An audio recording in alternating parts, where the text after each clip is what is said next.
ఇప్పుడు చనిపోయిన తర్వాత మనం అందరం ఏమవుతాము? ఈ మట్టి దేహం ఏమైపోతుందండి? మహిమ దేహం అవుతుంది. మరి కొంతమంది అంటున్నారుగా, ఫలానా వాళ్ళు ఎవరు చనిపోయారు కదా, ఆ చనిపోయిన అమ్మ ఈ బజార్లో తిరుగుతుంది అంటారు. ఏ బజార్లో? మీ బజార్లోనే. చనిపోయిన అమ్మాయి ఎలా తిరుగుతుందంట? దెయ్యమే తిరుగుతుంది. ఎక్కడ తిరుగుతుంది? ఈ బజార్లో తిరుగుతుంది అంటారు కదా. అంటున్నారా? అంటలేదా? ఎవరు అంటున్నారు? అందరూ అంటున్నారు. కొంతమంది నామకార్థ క్రైస్తవులు కూడా అంటున్నారు. దరిద్రం. ఇది నిజమేనా? చనిపోయిన వాళ్ళు తిరుగుతున్నారు అంటున్నారు. ఇది నిజమేనా? Yes sir no? చనిపోయిన వాళ్ళు దయ్యాలు అవుతారా? ఆల్రెడీ దయ్యాలు చాలా ఉన్నాయి, ఇంక దయ్యాలు కొత్త దయ్యాలు అవసరం లేదు. పరలోకం నుండి పడద్రోయబడిన దూతలు వాళ్ళే దయ్యాలు. ఇంక కొత్తగా దయ్యాలు ఏమి ఈ మనుషులు దయ్యాలు అయ్యే అవకాశం లేదు. ఎందుకంటే లాజరు, దరిద్రుడైన లాజరు చనిపోయాడు, ధనవంతుడు చనిపోయాడు. ధనవంతుడు పాపం చేశాడు, ఎక్కడికి వెళ్ళాడు? వేదనకరమైన స్థలంలోనికి వెళ్ళాడు కదా. మరి ధనవంతుడు అక్కడ ఏం తిరిగాడా? వాళ్ళ ఊర్లో ఏం తిరిగాడా కదా? ధనవంతుడు ఆ ఊర్లో ఏం దయ్యమై తిరిగాడా? లాజరేమో దేవదూతలు వచ్చి తీసుకెళ్లారు. అబ్రహాము రమ్మను పరదేశంలోనికి వెళ్ళాడు. ఓకే, ఆయన పరలోకం వెళ్ళిపోయాడు, అయిపోయింది. కానీ ఈ ధనవంతుడు నరకానికి వెళ్ళాడు. వేదనకరమైన స్థలం అంటే అది నరకం. మరి అక్కడి నుంచి మళ్ళీ వచ్చి ఇక్కడ ఏమంటే ఊరి ఈ కొట్టు అంతా నాదే, ఈ బంగారం అంతా నాదే అని ఆయన తిరిగాడా కదా. కొంతమంది పిచ్చి భ్రమలు ఉన్నాయి. దయచేసి వాక్యం బాగా చదవండి, వాక్యాన్ని అర్థం చేసుకోండి. చచ్చిపోయిన వారు ఆడవాళ్ళు కానీ, మగవాళ్ళు కానీ, కుర్రవాళ్ళు కానీ, ముసలివాళ్ళు కానీ ఎవరు కూడా దయ్యాలు కానే కారు. ఆడదయ్యం పట్టింది, మగదయ్యం పట్టింది, కొన్ని మాటలు వింటూ ఉన్నాం మనం. అవునా? సైతాన్ దూతలే ఈ రకాలుగా యాక్షన్ చేస్తూ ఉంటారు, మోసం చేస్తూ ఉంటారు. వాడు అబద్ధికుడు, అబద్ధానికి జనకుడు. సైతానికి నీకంటే ఎక్కువ తెలుసు, అందుకని చనిపోయిన వాళ్ళ పేరు చెబుతుంటాడు. ఎవరి పేరు చెబుతాడండి? చనిపోయిన వాళ్ళ పేరు చెబుతుంటారు. ఆ చనిపోయిన వాళ్ళ గురించి చెబుతూ ఉంటారు. పుత్తోని దయ్యం పెట్టింది కదా ఒక అమ్మాయికి. ఏ దయ్యం పెట్టిందండి ఆ దయ్యం? నీ పేరేం పేరు అమ్మంటే నా పేరు పుత్తోను అని చెప్పింది. ఆమె ఏం చేస్తుందంట? వచ్చిన వాళ్ళందరికీ సోది చెబుతుందంట.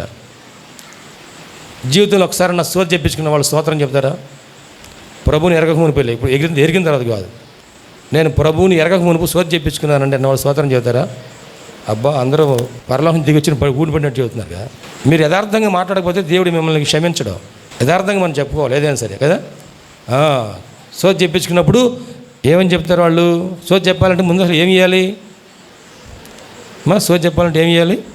డబ్బులు ఇవ్వాలి, ఇంకా బియ్యం పోయాలి, ఇంకా షేట తేవాలా? దేంట్లో పోయాలి బియ్యం? షేటలో పోయాలి.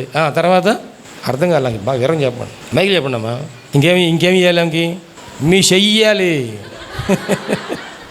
చెయ్యి పట్టుకునేది ఆమె. ఆ చెయ్యి పట్టుకుని సోదేశాసికి ఎన్నిసార్లు తిప్పిద్దో నా తండ్రి. అవునంటే కుడి చెయ్యి, కుడి చెయ్యి కాదంటే ఎడం చేయంటే పెటా ముఖాన్ని కొట్టినా కానీ చేసేది ఏం లేదు. ఇంతసేపు చెప్పినా కానీ మళ్ళీ ఏమనేదంటే నేను అనుకున్నది రాలేదు కానీ మళ్ళీ చెప్పు, నేను అనుకున్నది రాలేదు కానీ మళ్ళీ చెప్పు అంటే మళ్ళీ చెప్తా ఉండేది. ఇంకా అహో ఈ ప్లాన్ పారలేదు కాబట్టి ప్లాన్ బీకి వెళ్ళిపోయింది అనమాట. ప్లాన్ ఏవి లేదు కానీ ప్లాన్ బీకి వెళ్ళిపోయింది అనమాట. ఆమె సోది చెప్పిస్తా ఉంది. పుత్తోను దయ్యం పట్టిన ఆమె ఏం చెప్తుందంట? సోది చెప్తుందంట. వాళ్ళ మనసుల్లో అనుకున్నది చెబుతుందంట. వాళ్ళ జనం అందరూ వచ్చి డబ్బులు ఇచ్చి సోది చెప్పించుకుంటున్నారంట. ఆ ఇంటి యజమానికి డబ్బులు బాగా వచ్చేస్తున్నాయి. ఇక రోజు ఇంటి ముందు బారులే ఎలక్షన్ బూత్ దగ్గర నిలబడినట్టు జనము నిలబడి వచ్చి డబ్బులు ఇచ్చి సోది చెప్పించుకుంటున్నారంట. ఆ దయ్యం చెబుతుంది, ఏం చెబుతుందంటే నీకు జరిగేది చెబుతా, జరగబోయేది చెబుతా, జరగాల్సింది చెబుతాను, జరిగింది చెబుతాను అని చెబుతూ ఉంటాం. అంది గమనించండి. ఇది చెప్పేదంతా ఎవరయ్యా అంటే సాతాను. చెప్పేది ఎవరండి? సాతాను చెప్తా ఉంటాడు. అంతేగాని మనం చనిపోయిన తర్వాత దయ్యాలుగా వెళ్తే పరలోకం వెళ్తాము, లేకపోతే నరకం వెళ్తాము. అవునా?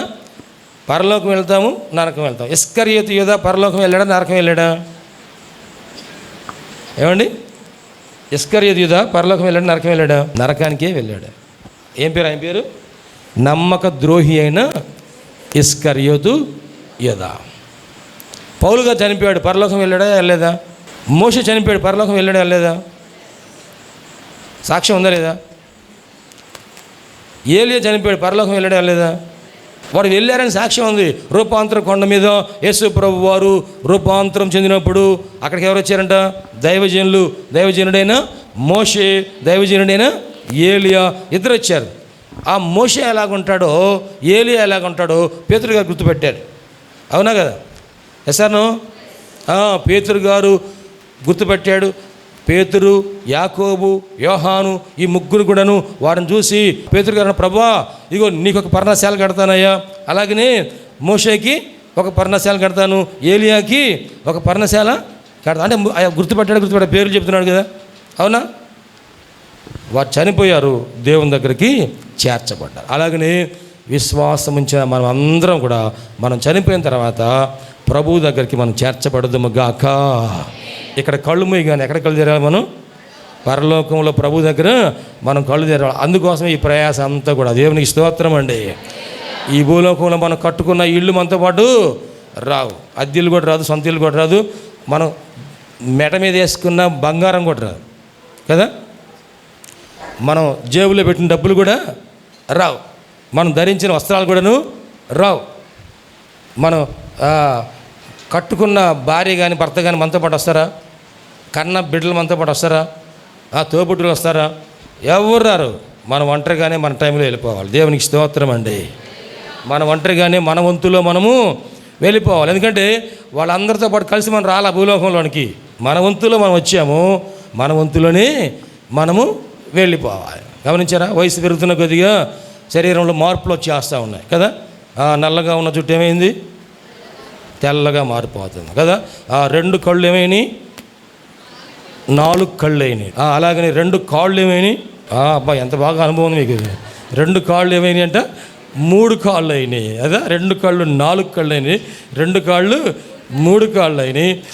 చివరికి అందరు వచ్చి తల నలుగురు ఎవరు పట్టుకొని తీసుకెళ్తారు. అది గమనించండి.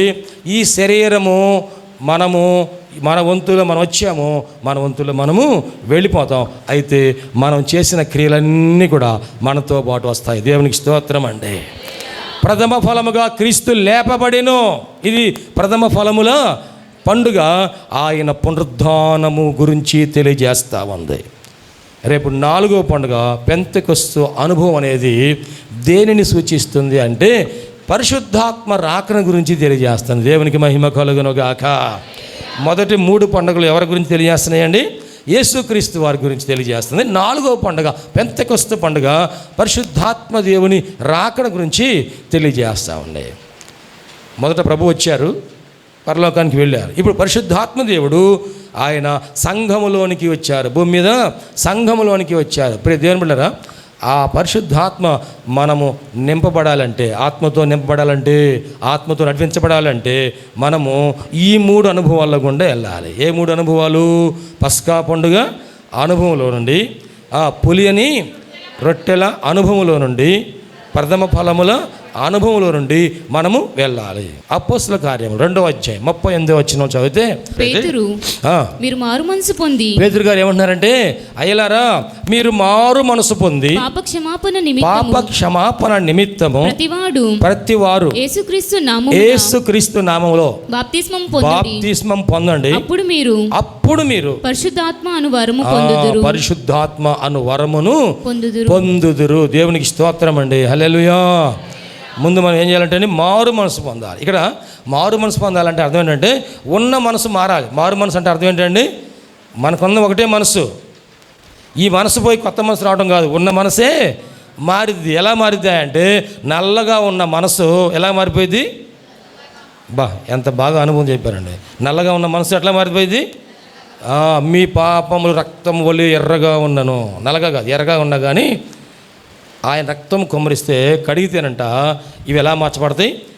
తెల్లగా మార్చబడతాయి. దావీదు గారు ప్రార్థన చేసి ప్రభువా నా హృదయం అంతా నీ ఎదుటి నల్లగా కనపడుతుందయ్యా, నా ఆలోచనలు నల్లగా ఉన్నాయి, నా చూపులు నల్లగా ఉన్నాయి, నా ప్రవర్తన నల్లగా ఉంది, నా జీవితం నల్లగా ఉంది, నాకు శుద్ధ హృదయము కలుగజేయ ప్రభువా, నీ రక్తం నన్ను బాగా కడుగు నాయనా అని ఏమన్నా అంటే నన్ను తెల్లగా కడుగు ప్రభువా. ఎంత తెల్లగా అంటే హిమము కంటే 51వ కీర్తనలో ఆయన పశ్చాత్తాపంతో కన్నీటితో ఆయన చేసిన ప్రార్థన, ఆ రాసిన కీర్తన. హిమము కంటే, హిమము అంటే అర్థం ఏంటండి? మంచు కదా. మంచు ఎలాగ ఉంటుంది? తెల్లగా ఉంటుంది. మల్లెపూలు ఎలా ఉన్నాయి? అంతకంటే ఇంకా తెల్లగా. ఒకవేళ మల్లెపూలు తెల్లగా లేకపోవచ్చేమో కానీ, మంచు తెల్లగా లేకపోవచ్చేమో కానీ, యేసు రక్తములో కడగబడితే మనం ఇంకా శుద్ధ సువర్ణముగా తెల్లగా మార్చబడదుము గాక. ఆమేన్. మనము పాప క్షమాపణ, యేసుక్రీస్తు వారు ఎందుకు సిలువలో బలి అయ్యారంటే, క్లుప్తంగా ఈ 2 మాటలు నేను తెలియజేసి ముగిస్తాను. యేసు ప్రభు వారు మన కొరకు సిలువలో ఎందుకు బలి అయ్యారు? మన పాపముల నిమిత్తం. పస్కా పండుగ అంటే ఇశ్రాయేలీయులను విమోచించుట కోసము దేవుడు ఏర్పాటు చేసిన మొట్టమొదటి పండుగ. ఎక్కడ జరుపుకున్నారు ఈ పండుగ? ఇశ్రాయేలీయులందరూ కూడా ఏ దేశంలో? ఐగుప్తు దేశంలోనా కాదా? ఐగుప్తు దేశంలోనా లేకపోతే కనాన్ దేశంలోనా? మొట్టమొదట ఎక్కడ జరిపించుకున్నారు? మొట్టమొదట ఐగుప్తు దేశంలో ఇశ్రాయేలు బానిసలుగా ఉన్నారు. ఎంతకాలం బానిసలుగా ఉన్నారు? ఇంచుమించు 430 సంవత్సరాలు. 400 అంటే 4 శతాబ్దాలు బానిసలుగా ఉన్నారు. మా వింటున్నారు, జాగ్రత్తగా వినండి. ఆ బానిసలుగా ఉన్నప్పుడు వాళ్ళు ఏం పని చేశారంటే, వెట్టి పని చేసేవాళ్ళు, మట్టి పని చేసేవాళ్ళు, ఇటుకలు తయారు చేసేవాళ్ళు. ఇటుకలు తయారు చేస్తూ ఉన్న సమయంలో ఆ బాధ మేము తట్టుకోలేము అని దేవునికి మొరపెట్టారు. రాజుగారు ఏం చేశాడంట, మీరే మట్టి తెచ్చుకోండి అన్నాడు. ముందేమో ఆయన మట్టి తెచ్చాక పడేసి ఇటుక చేయండి అన్నాడు. ఈసారి ఏమంటున్నాడంటే, మీరే మట్టి తెచ్చుకోండి, ఈ మట్టితో ఇటుకలు తయారు చేయండి. ఆ ఇటుకలు తయారు చేయడానికి మొదట పశువులను ఉపయోగించారు. ఆ మట్టిని దాంట్లో ఏం చేస్తారు, ఇటుక తయారు చేసేటప్పుడు మొట్టమొదట మట్టిలో రాళ్ళు రప్పలు లేకుండా శుభ్రంగా ఏరి వేస్తారు. ఏరి వేసిన తర్వాత ఏం చేస్తారు, ఆ మట్టిలో నీళ్లు కలుపుతారు, మెత్తన చేస్తారు. తర్వాత దాన్ని ఇంకా మెత్తన చేయడం కోసం దానిని పశువుల చేత, దొన్నల చేత, ఎద్దుల చేత, గేదెల చేత తొక్కిస్తారు. ఎందుకంటే అవి చాలా బరువు ఉంటాయి కాబట్టి అవి తొక్కితే ఇదంతా మెత్తగా తయారైపోతుంది.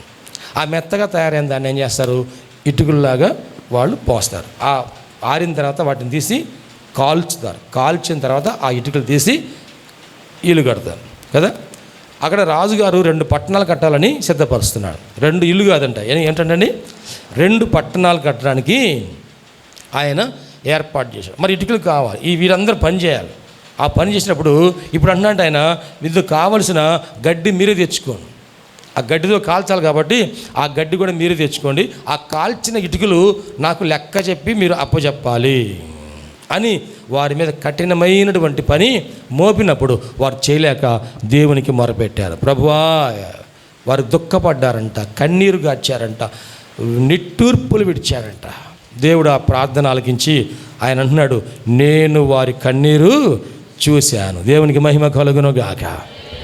నేను వారి దుఃఖాన్ని చూశాను, నేను వారి బాధను చూశాను, నేను వారి నిట్టూర్పులు విన్నాను. నిట్టూర్పులు అంటే అర్థమో తెలుసా మీకు? ఏమండి, నిట్టూర్పులు. ఇంకా ఈ బాధ తట్టుకోలేమని చెప్పేసి మనం ఇంకా ఆలోచన చేసి ఒక్కసారి నిట్టూరుస్తారన్నమాట. వారి నిట్టూర్పులన్నీ నేను విన్నాను, నేను చూశాను అని దేవుడు అన్నాడు. నేను వారికి సహాయం చేయడానికి వారి మధ్యకు దిగి వచ్చి ఉన్నాను. గట్టిగా చప్పట్లు కొడుతూ యేసయ్యకి మహిమ చేద్దామా. నువ్వు ఏ పరిస్థితిలో దుఃఖంలో ఉన్నావో, ఎటువంటి కష్టంలో ఉన్నావో, ఎటువంటి నష్టంలో ఉన్నావో, ఎవరికి చెప్పుకోలేని బాధల్లో ఉన్నారో, ఇబ్బందుల్లో ఉన్నారో, నిట్టూర్పులో ఉన్నారో, ఆయన చూస్తూ ఉన్న దేవుడు. దేవునికి స్తోత్రం అండి. నీ కన్నీరు చూస్తున్న దేవుడు, నీ ప్రార్థన ఆలకిస్తున్న దేవుడు, నీకు సమాధానం ఇవ్వడానికి నీ మధ్యకి, నీ దగ్గరికి దిగి వచ్చినటువంటి దేవుడై ఉన్నాడు. దేవునికి స్తోత్రం.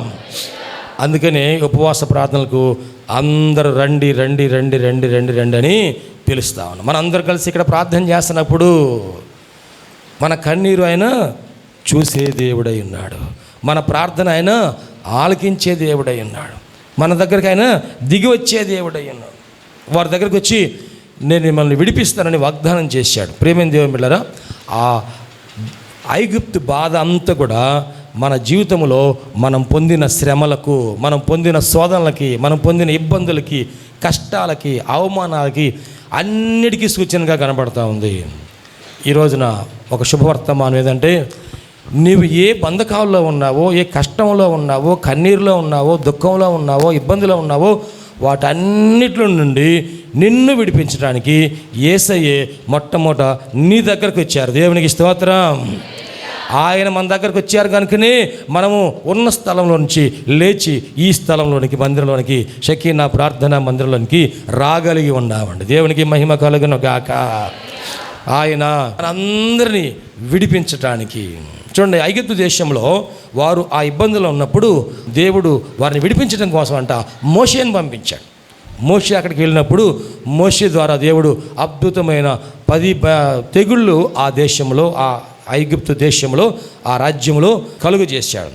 ఆయన వారు అక్కడ అందరూ ఏం చేస్తున్నారంటే నీళ్లను పూజిస్తూ ఉన్నారంటాడు. మొట్టమొదటి అద్భుత కార్యం జరిగిందండి. నీళ్లు రక్తముగా మార్చబడ్డాయి. ఆ నీళ్ళని ఏమంటున్నారంటే మా దేవుడు అంటున్నారు. ఈ నీళ్ళు తీసుకుని ఏమంటున్నారండి? మా దేవుడు అంటున్నారు. ఇశ్రాయేలు ఒక బొమ్మను చేసుకొని ఇదే మా దేవత అన్నారు. అవునా కదా? ఆ ఐగుప్తు దేశంలో ఈ నీళ్ళే మా దేవుడు అంటున్నారు.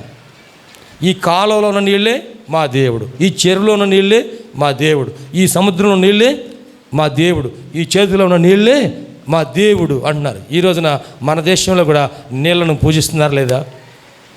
ఏమండి, ఐగుప్తు దేశం ఒక దేశమే కాదు, ప్రపంచం యావత్తు కూడా సృష్టికర్తను విడిచి సృష్టిని పూజిస్తూ ఉన్నారు. నీళ్లను పూజించేవారు ఉన్నారు, అలాగనే రాళ్ళను పూజించేవాళ్ళు ఉన్నారు, చెట్లు పూజించేవారు ఉన్నారు, పుట్టలు పూజించేవారు ఉన్నారు, గట్లు పూజించేవారు ఉన్నారు. అన్ని సృష్టి యావత్తును పూజిస్తూ ఉన్నారంట. ఇది ప్రపంచం యావత్తు జరుగుతుంది, ఒక మన దేశంలోని కాదండి, ప్రపంచంలో అన్ని చోట్ల జరుగుతూ ఉంది. ఐగుప్తు దేశంలో దేవుడు ఆయన సర్వశక్తిమంతుడైన దేవుడని, ఇదంతా ఆయన చేసిన సృష్టి అని ఆయన నిరూపించడానికి మోషే ద్వారా గొప్ప అద్భుతం చేయించాడు. ఏమిటంటే ఈ నీళ్ళన్నీ రక్తముగా మార్చబడ్డాయి. దేవునికి మహిమ కలుగును గాక. హల్లెలూయా. వాళ్ళు ఏం చేస్తున్నారు? ఈ నీళ్ళే దేవుడు అని చెప్పేసి ఉదయాన్నే వెళ్ళి ఆ నీళ్ళల్లో స్నానం చేస్తారు. ఆ నీళ్లు ఎత్తుకొని ఎక్కడ పోసుకుంటున్నారండి? నత్తి మీద పోసుకుంటా ఉన్నారు. అవునా? ఆ నీళ్లు తీసుకొని ఇళ్ళల్లో చల్లుకుంటా ఉన్నారు కదా.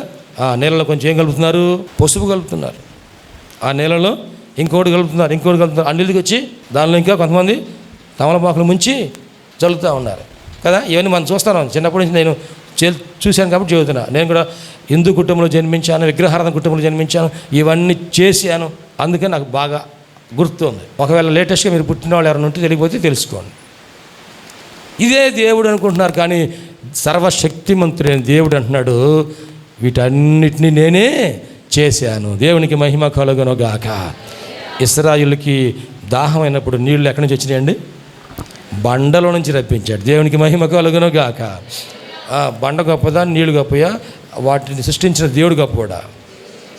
బండకు పూజ చేయబాకండి, ఆ బండకు పసుపు రాయబాకండి, ఆ బండకి బొట్లు పెట్టబాకండి, ఆ బండకు నమస్కారం పెట్టబాకండి.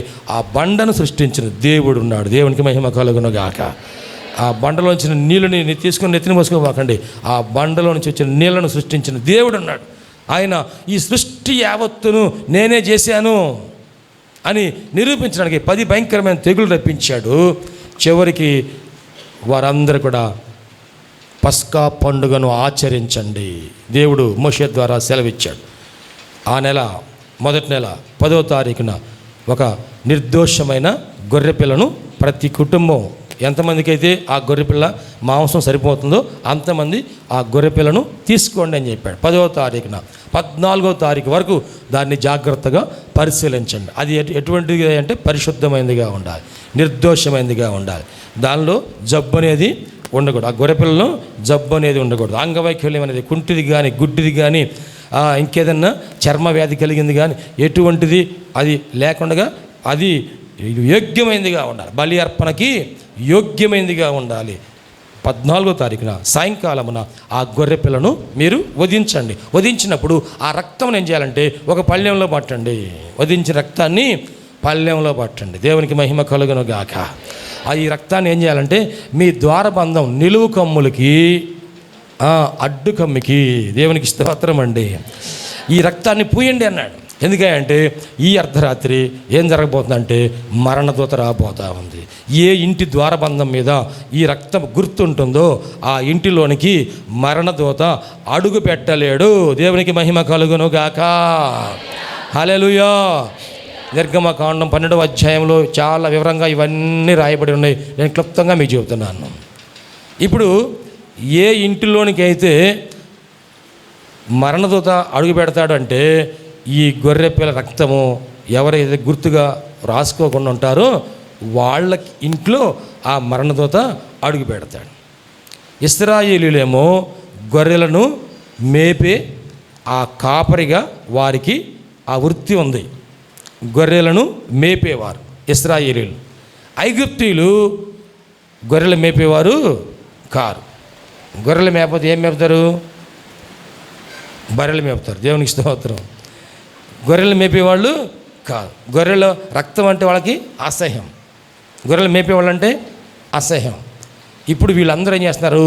ఆ గొర్రె పిల్లను వధించి ఆ గొర్రె పిల్లను రక్తం తీసుకొని ద్వారబంధాలకి పూసుకుంటూ ఉంటే వాళ్ళు చూసి చీ చీ చీ అని వాళ్ళు ఎవరు కూడాను ఆ గొర్రె పిల్లను వధించలేదు, ఆ రక్తాన్ని తీసుకెళ్ళలేదు.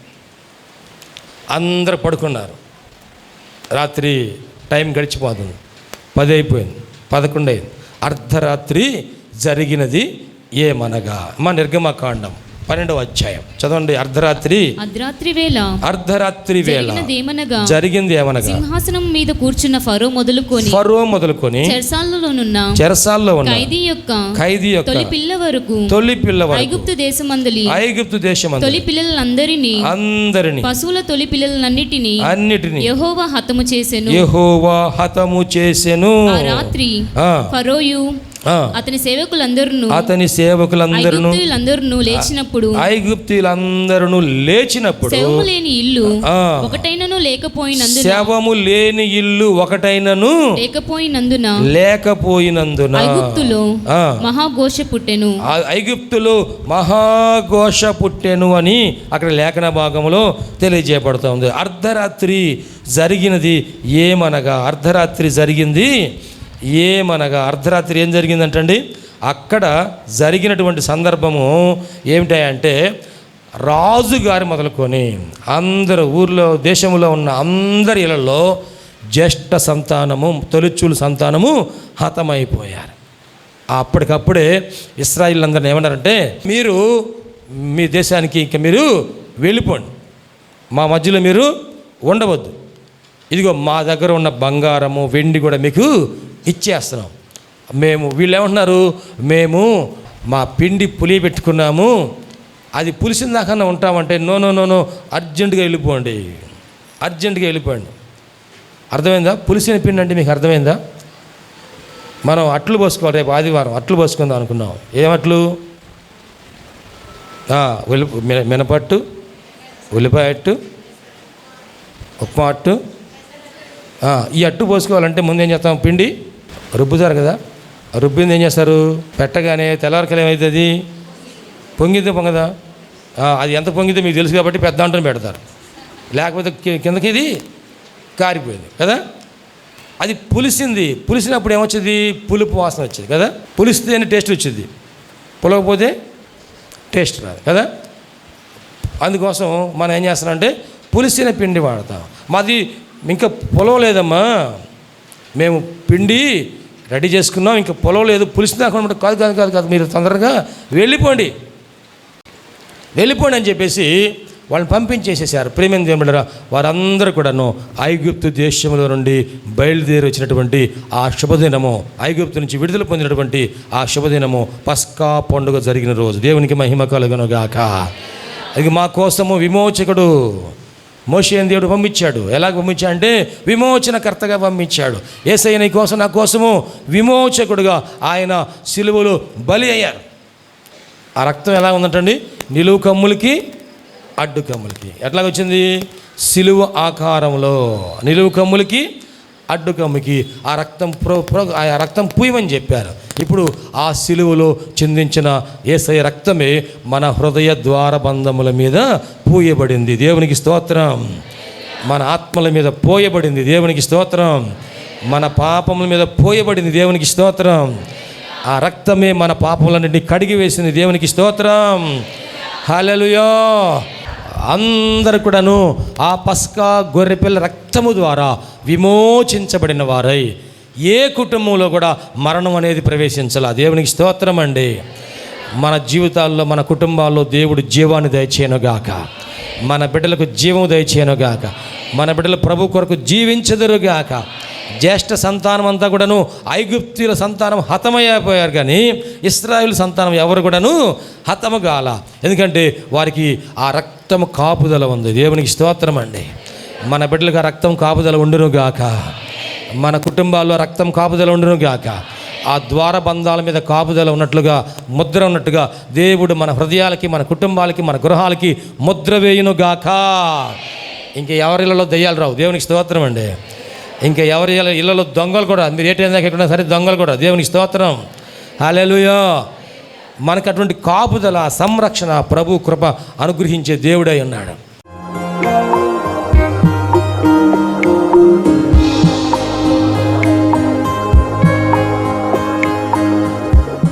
ప్రభునందు ప్రియ దేవుని బిడ్డలారా, ఎంతవరకు దేవుని వాక్యం విన్నందులకు ప్రభునామమున వందనాలు తెలియజేస్తున్నాం. మనం అందరం ప్రార్థనలో ఏకీపిద్దాం. తలలు వంచి కనులు మూసుకొని ప్రార్థనలో ఏకీపిద్దామండి.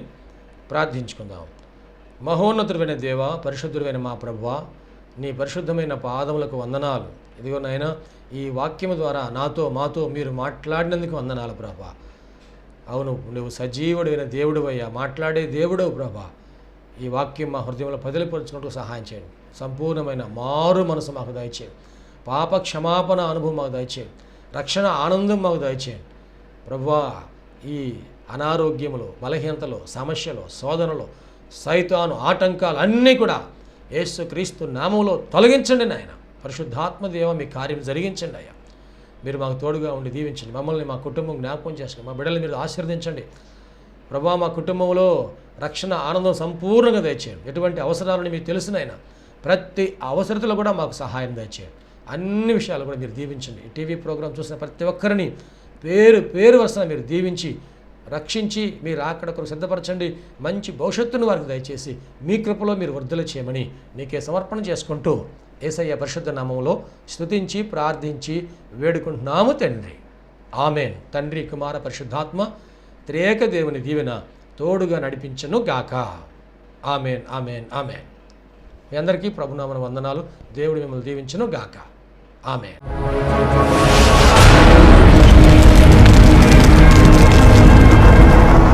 ప్రభునందు ప్రియమైన సహోదరి సహోదరులారా, షకీనా ప్రార్థనా మందిరము దేవుని కృప వలన 2012వ సంవత్సరము మే నెల 1వ తారీఖున ప్రతిష్ఠ చేయబడి దేవుని పరిచర్లో అనేక మందికి దీవెనకరంగా ఉండడానికి ప్రభు కృప ఇచ్చి ఉన్నారు. దేవుడు ఆ మందిరము నిండిపోనట్లుగా అనేక మందిని ప్రభు నడిపించున్నారు. మందిరము సరిపోకపోవడం వలన మందిరం ప్రక్కనే ఉన్న ఖాళీ స్థలము కొనడం జరిగింది. 180 గజాల ఈ స్థలము తీసుకోవడానికి ప్రభు కృప అనుగ్రహించి ఆశీర్వదించారు. ఈ స్థలము భారీ వ్యయంతో కూడుకుంది కనుక ఈ స్థలమునకు కావలసినటువంటి మరి అవసరతలు చాలా ఉన్నాయి. దయచేసి ప్రభు మీ హృదయంలో ప్రేరేపించిన ప్రకారముగా మీరు మీ కానుకలు, అర్పణలు, మీ ఆర్థిక సహాయ సహకారాలు అందించి ఈ పరిచర్లో మీరు పాలుపంపులు కలిగి దేవుని యొక్క దీవెన పొందవలసిందిగా ప్రభు నామమున మనవి చేస్తూ ఉన్నాం. మీ కానుకలు, మీ అర్పణలు మా యొక్క బ్యాంక్ అకౌంట్ నెంబర్కు పంపించాలనుకున్నవారు బ్యాంక్ అకౌంట్ పంపించండి.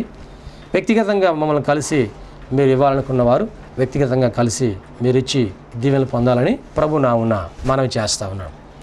ఈ దేవుని కార్యంలో మీరు పాలుపంపులు కలిగి ఉండడానికి ఇష్టపడుతున్నందుకు ప్రభు నామమున వందనాలు తెలియజేస్తూ దేవుడు మిమ్మల్ని అందరినీ ఆశీర్వదించును గాక. అందరికీ వందనాలండి.